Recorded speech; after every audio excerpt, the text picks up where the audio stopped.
And hello, welcome to another episode of The Incongruent. I think this is episode number 5, and returning is Ayushi from Krishnan.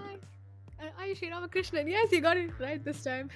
Yay! I'm learning. It's all my great skills. So today we just had a wonderful conversation. Who did we speak to today? We spoke to Dan Sickles. He is an award winning filmmaker, and it was amazing talking to him. Yeah, he had some very good insights into the emerging technologies that are being incorporated into film, and some really good insights into AI and content creation, which was very useful. I think he came up with a statement of something like, "You can't prompt taste." I think he said something else that which I thought was sort of very deep. Any other key takeaway that you have? I really liked how he mentioned that AI can't replace, it can only build.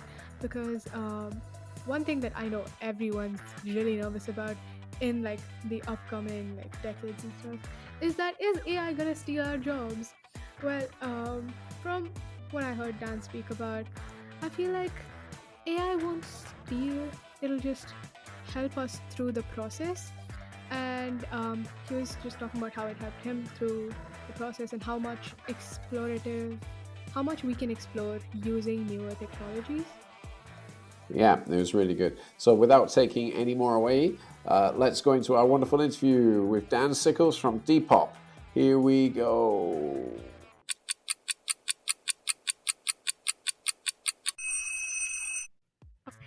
Hello and welcome to our episode with Dan Sickles, who is a filmmaker and the founder of Depop Studios, a company dedicated to crafting compelling narratives across emerging media and dimensions. Founded in 2023, Depop Studios partners with world class storytellers and creative technologies to create effective and sustainable models for the financing, production, and distribution of new media. Dan's filmography reflects his passion for innovative storytelling, centering hidden narratives through collaborations with leading talent across disciplines. In 2020, Dan began developing his new project, New Here, a multi format, multi platform adventure story about the power of art and technology as told through the eyes of a new user journeying through cyberspace. So, let's get started. First things first. Your work fearlessly includes people from underrepresented communities. What motivated you to take that route, and how do these communities inspire you? Yeah, thanks so much for having me. It's really good to meet. Um, but like I think that I sort of fell into this, so to speak, and the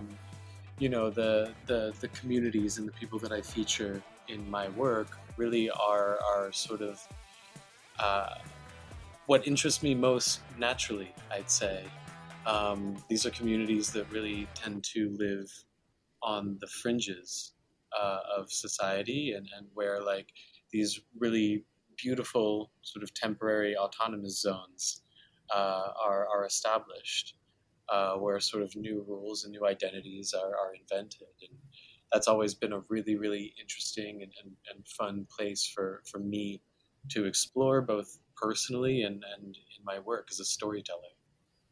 Mhm. Yeah, I mean, that is really beautiful. And with your new project, you're introducing AI into filmmaking. So, in your experience, where do you see AI influencing the creative process in filmmaking, where it can add the most value? So, do you believe it adds more value in the visual elements like VFX, or in the background work done for storyboarding or editing or somewhere else? Yeah, I think it's still to be seen, sort of the reaches of where AI and sort of generative AI can go in helping us imagine, visual stories and in the content creation process. I think right now in the immediate, like it really helps me and I'd say a lot of other filmmakers in kind of the ideation phase and the pre-visualization phase. Sometimes it helps explain better than the words that I might be able to find to describe what I'm looking for. And that's really how I like to use it in my work to really help other artists and other craftspeople kind of show what it is that I'm looking for. Oh, okay. So towards the pre-production stages, you'd say? Yeah, definitely. I mean, in sort of the most recent project that I'm working on now, like it's like we've been in post production for quite some time, but like even in that post production phase, there are so many different layers to the animation process, where just being able to quickly generate something that just helps pinpoint something that you've had in your mind, or help you iterate to then help you find the words, has been pretty invaluable. And so I'm assuming that is cutting the costs in terms of making reviews and edits and feedback and screaming at people for not doing what you had in mind. I mean, that's one way of looking at it for sure. The other way, I wouldn't be able to even necessarily start a conversation with certain animators, you know, at all. Like it just it makes the entire sort of dialogue more efficient, and I think in my case deeper, because then I'm really then able to get specific along with the people that I'm able to hire. But like, even only a few years ago, I wouldn't be able to push the resources that I have as far as I could. And like the market for independent film, especially in the States, it only lives one way. Like you can't raise an infinite amount of money for projects like this. And I think that like anything that's sort of can be used as a tool to help you explain what it is that you're looking for, so that you and your team can hop into it, as quickly as possible and really make the most of the time that you have, is a value add. I'm able to hire more people and do more in terms of the animation, get more accomplished with the time and resources that I've been given, I'd say. That's very interesting. Hiring more people, that will be good for everyone. Because there are two camps here. Right? There's a one camp which is very much do not use AI, do not come anywhere near anyone who uses AI. And I've encountered that in two, pretty much in graphic design communities. And the film, there was a huge strike on a couple of years ago when this first came out, I recall. How has that changed now? Oh, how has what changed? The dialogue? Yes. The dialogue between different creators and curator communities, because there still is, and I encounter it quite hostile. Like I say, I use AI for some of my projects, and they're like, "Get out of my face," because that's stealing jobs. And this comes from people who are graphic designers, young graphic designers in particular. I've discovered. I don't know whether that's what you've discovered in your field. Yeah, I mean, absolutely. But like that really, I think, comes from more a place of fear than practicality. Like I think at the end of the day, like you can't replace taste. So, you know people can generate things as much as they'd like using like the latest generative AI platforms, but at the end of the day, if it's not convincing an audience that it's worth their time, then it's just simply not going to work. And like that's what I would say the artists that I'm drawn to most are really in favor of, and that is the ambition, is to make their story live in ways that they imagine it can. You know, Yeah. and that's just an endless pursuit. And I think that like if you can pick up other things and use them as tools along that way, then more power to you. I'm excited to see actually like what you know teenagers are able to create using some of these awesome platforms, because I think that it's going to unlock sort of like the ways that we imagine film in general, uh, in ways that we can't really perceive just yet. Um, Yeah. because a lot of my imagination, I think, has been tied to production cost, when it comes to being able to make quote unquote a movie. But now, if like there are ways that you can really hop in and like start to chisel away at getting your story told in whatever form, then again, I think that's pretty awesome. Yeah. Your previous work focuses on capturing emotion while still exploring like human expression and like uplifting communities. And you said you could use AI to um, help you through the process. How exactly would you balance that while still preserving the artistry of traditional filmmaking, in a sense? Yeah, I mean, I guess like filmmaking is young enough that I don't necessarily consider myself bound up with what the traditional form of it might mean. Mm. So I think it's still something flexible enough to continue to explore. Like it's really a form for visual storytelling, right? Yeah. Um, and again, like it's like the soul of the story, how it breathes. That is something that does require craft, um, and focus and diligence to pull off, especially in like longer form films and like longer form storytelling. Uh, Mm.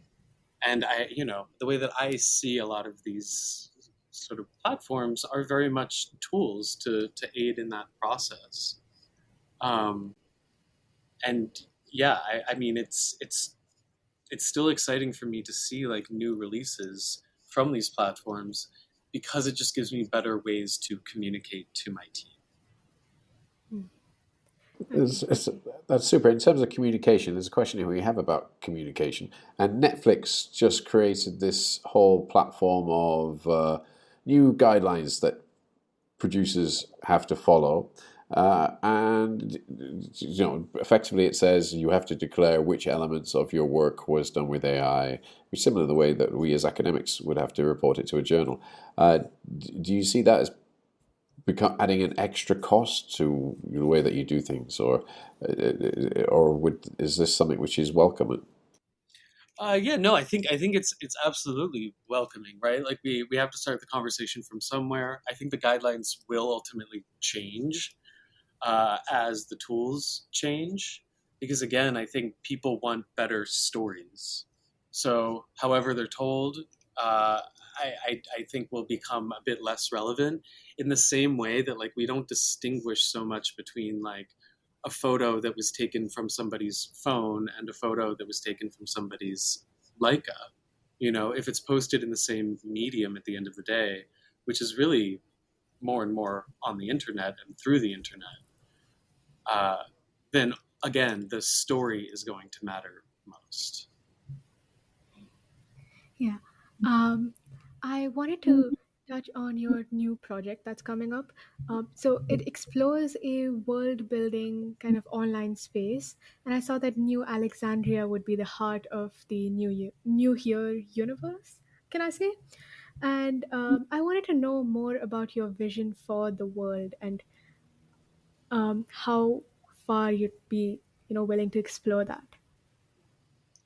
Yeah, so I mean, new here is, it's hopefully an infinitely extendable film in a lot of Mm. ways.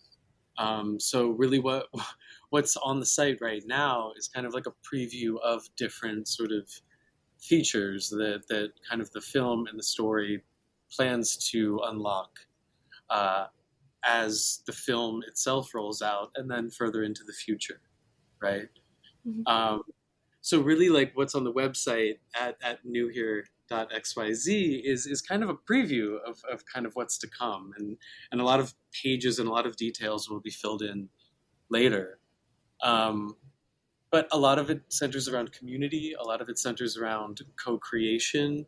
And a lot of it has to do with like using new tools and using new technologies in order to do that. Um, Looking ahead, how do you imagine AI would reshape the role of directors, writers, and editors over, let's say, the next decade? Yeah, I think that the next decade is going to look pretty crazy. I think, um, in terms of what these tools will enable.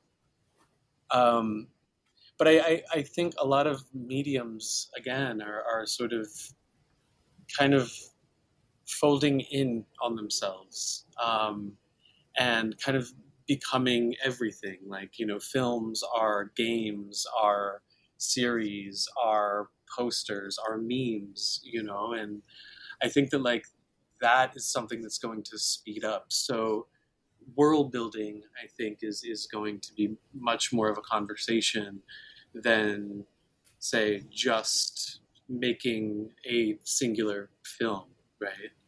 Yeah. Because we'll have more tools, I think, then to sort of curate the actual experience of digital experiences. So, I think that again, like the job of being a director and a producer and a writer, it's going to become all the more precious, but all the more valuable, because everybody will have the tools at their disposal, but it's really going to come down to how you wield them, but then how you Mm. craft them for other human beings. Because at the end of the day, we're still trying to tell stories to each other, Yeah. and nothing will ever be able to fully sort of encapsulate and kind of replace that. Even Yeah. the best AI tools today, like, you don't just turn them on and they just spit out a beautiful story. Mm. Like they do have to be prompted, and those prompts do come from somewhere. So they're already in dialogue, which I think is a more positive spin than necessarily looking at all of this as a potential replacement for who we Yeah. are and what we have to offer, right? Yeah. I think that's wonderful. I think we're currently at time for today. Unfortunately, we could have gone so much further. I really like the whole idea of multi-dimensional storytelling and this world building is potentially co-created if once you've created the central platform, which I'm assuming that might be something you hope someone will build up on and create a kind of your own. I don't know whether you like Tolkien, but that kind of a legacy where you have a world which people just grow and grow and grow. Dan, is there any other final comments or any kind of a plug for any of your projects that you are currently running on that you would like to leave us with? You can stay up to date at depopstudios.com. We do have our own Substack where we, keep everybody up to date with new releases and new projects. And if you're working on anything that you'd like to talk about in the emerging media space, definitely feel free to reach out to us there. And thank you both so much for your curiosity, and the really great conversation. Oh, we have lots of curiosity. Whether the conversation is great, that's your that's your appreciation, and we're grateful for that. But on that note, I'm just going to wrap this up. Thank you all for tuning into this episode, and if you're inspired by the content, please do leave us a comment and a thumbs up or a like or whatever it is that you can rate in the channel that you're listening on. This is the episode 5, and Ayushi and I. Hello, Ayushi. Hello. Hello. And Dan. Hello. Saying goodbye. All right.